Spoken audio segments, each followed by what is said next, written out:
Okay guys, we got out yesterday, picked up a few gills.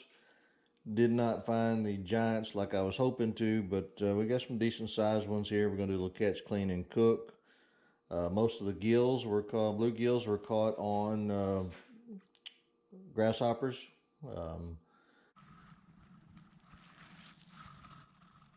Got a bunch of grasshoppers this year. It takes me back to my childhood when that was our number one bait, mostly for catfish, but also for going out and just catching some perch was always a good bait, always a bait of choice because right time of year they're plentiful, easy to come by, and they love them. Did pick up a couple of crappie and a sand bass also, just fishing with jigs for them, catching them on some jigs. But gonna do a little catch, clean, and cook. Anyhow, we're gonna get started cleaning these bluegill here. I'm just gonna fillet them like we do with our crappie. Growing up, usually caught smaller ones, and we just scaled them and gutted them and kind of split them down the middle and fried them crispy with the bones and all, and they're really good that way. But for this project, I'm going to just try to flay them out like we normally would with our other fish. Just make that cut right behind the head. Then you turn your blade down and just follow that spine. Get to the end, flip it over.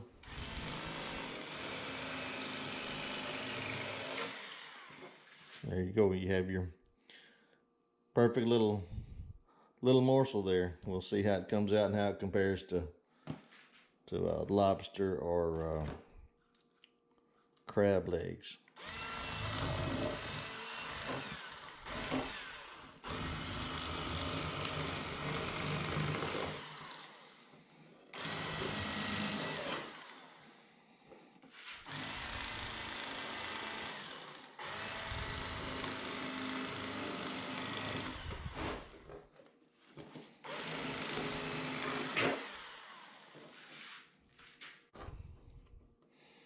But I'll take a little fillet, a little paring knife, and or a small fillet knife, like a little Rapala, small.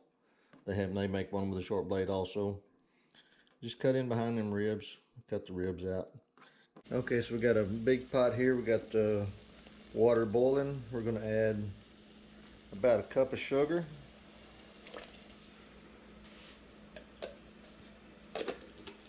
And a small lemon we're gonna put in there. Get that back to boiling, and we'll start putting our fish in, making our poor man's lobster. We're going to start with our little bluegill fillets.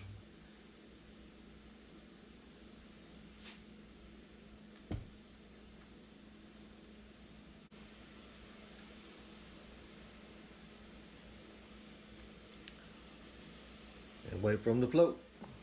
Okay, I think they're done. They're not really just staying on top, but I think they're plenty well done. I don't want them to start falling apart. So I'm going to pull them out.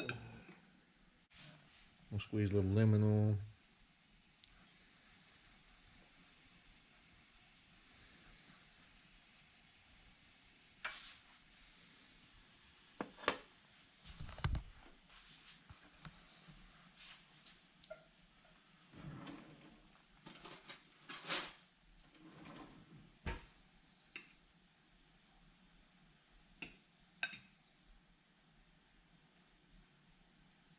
A little butter.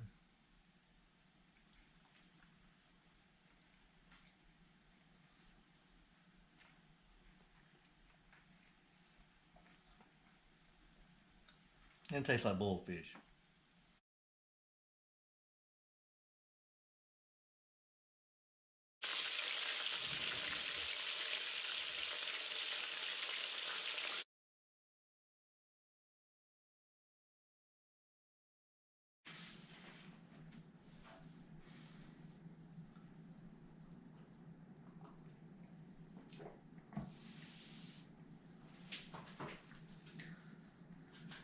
Okay, so I finally did it, guys. Finally got out there and got after some of them bluegill. Had a good time. Been wanting to do that for a while. seeing Fishing Ken and others on YouTube catching big gills just really got me excited. I didn't catch any that were that big, but they were big enough to fillet, make a good little fish check out of. I was super excited to try the poor man's lobster, redneck lobster, whatever you want to call it. I'd seen Cowboy Kent Rollins do a video, and he used cod meat. He said halibut works really well, but he had some cod available to him, so he used cod, and he made what he called poor man's lobster, and was really excited about it. Said it was really good. I've been wanting to try that since I've seen that video, and that's been a while back. But Lake Fork guy Justin Rackley, he did the same thing. He called it redneck lobster, and he went out fishing for crappie, and he caught a couple of crappie, and he caught a sand bass, and he ended up having some boat problems, trolling motor problems, and just had to thaw out some crappie from his freezer. Anyhow, he made the redneck lobster and got super excited about it, and I really had my hopes up that it's going to be super good after watching him. And well, like you saw it, I wasn't impressed, and we did put some seasoning and some salt on it, and it was okay. But it wasn't special. I'm gonna try again because I know I went back and watched Rackley's video, and he was super impressed. So I must have done something different or something wrong or whatever. But I'll try again someday. I'd heard Fishing Ken talk about maybe trying that with bluegill on a podcast that I listened to recently, and so that's where I had the idea that maybe it'd be the perfect bluegill might be the perfect fish for it, but probably like Lake Fork guy said, the sand bass was probably the best out of the bluegill or crappie or sand bass. The sand bass probably came out the best for the poor man's lobster. So maybe I'll try it again on the big hybrid or something. But anyhow, to catch these bluegills, usually yellow grasshoppers. Just doing work around the house recently. We've flooded with grasshoppers, and man, it takes me back to my childhood years. And like I said, we would my folks' place is on a little small river, not much more than a creek really, but it's labeled a river, so we'll call it that. But yeah, growing up, we would catch these yellow grasshoppers. We would take a little willow limb and sharpen the heavy end of it and stop it in the ground and drop a line off of it with a hook and a weight, and thread a couple of those big yellow grasshoppers on that hook and really catch the channel cat. They love those yellow grasshoppers. We had a good time. Sometimes it's just as much fun catching the grasshoppers as it is the fish, but if you want to cheat a little bit, you go out in the dark at night and you shine a light in their eyes, and you can just almost pick them like fruit. They just you blind them and you can catch them a lot easier at night. You have to be careful with the other things that are out crawling around on the ground at night, though. So wear you some good boots or something if you do that. But anyhow, so I caught me a bunch of grasshoppers and went out to the lake. Took a little 1/32 ounce jig head, and I would take just pieces of that grasshopper. Probably the best piece was the head because it would sturdy enough to stay on the hook for several fish.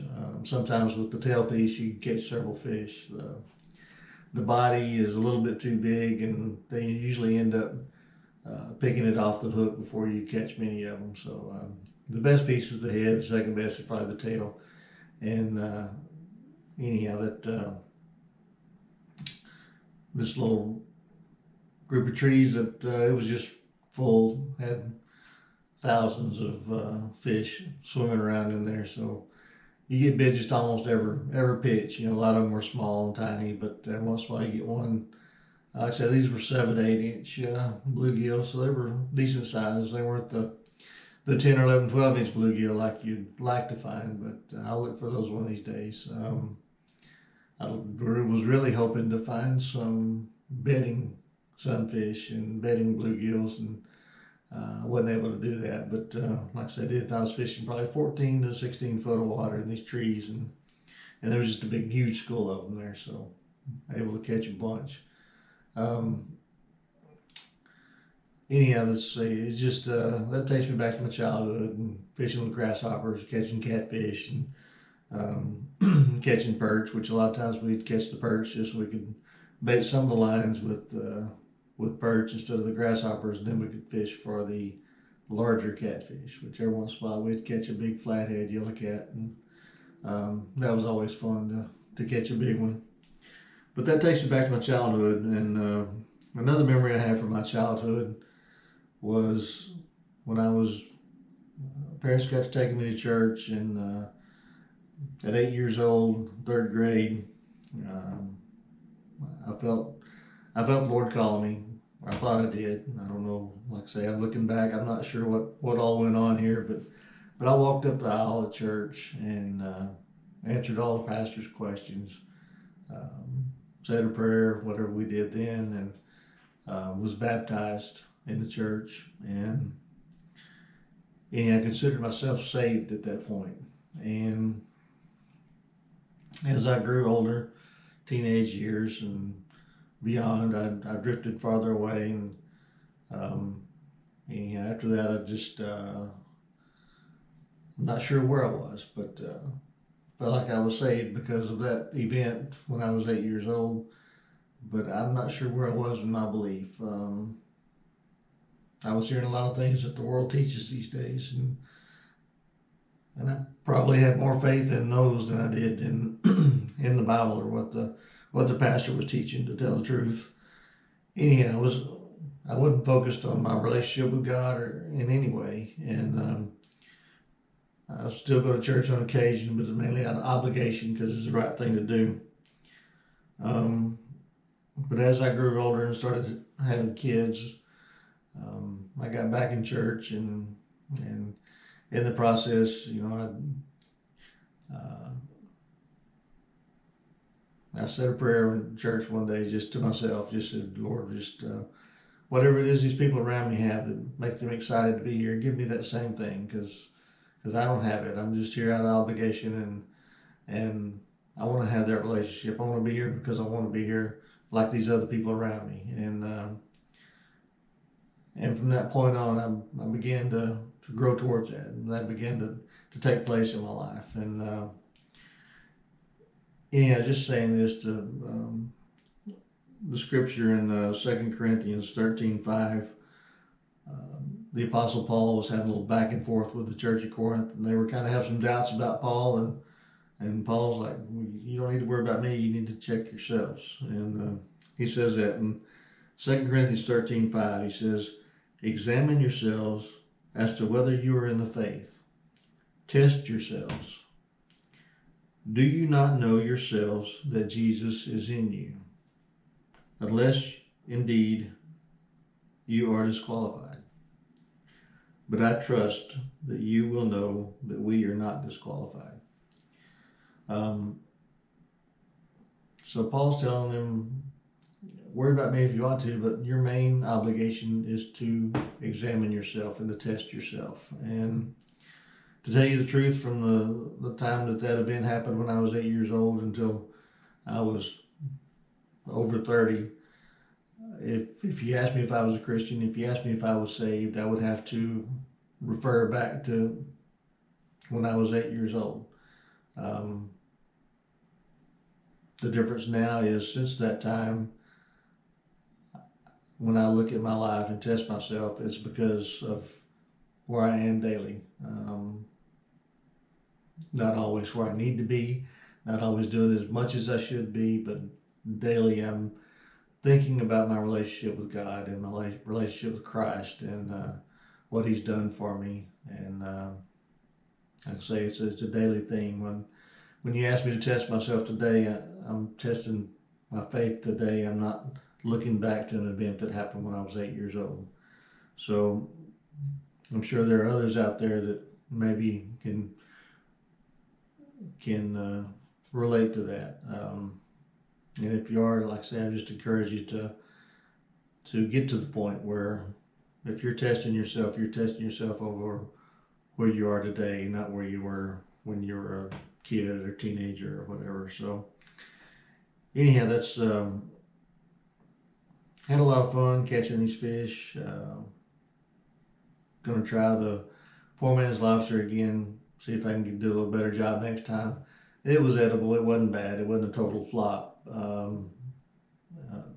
Anyhow, I went ahead and you saw switched over to frying them, and that was really good. But my wife doesn't want to eat the fried stuff nowadays, so she was happy to have the boiled, and she cleaned that up for me, so that worked out. Anyhow, thank you guys for watching, and remember, ask, seek, knock.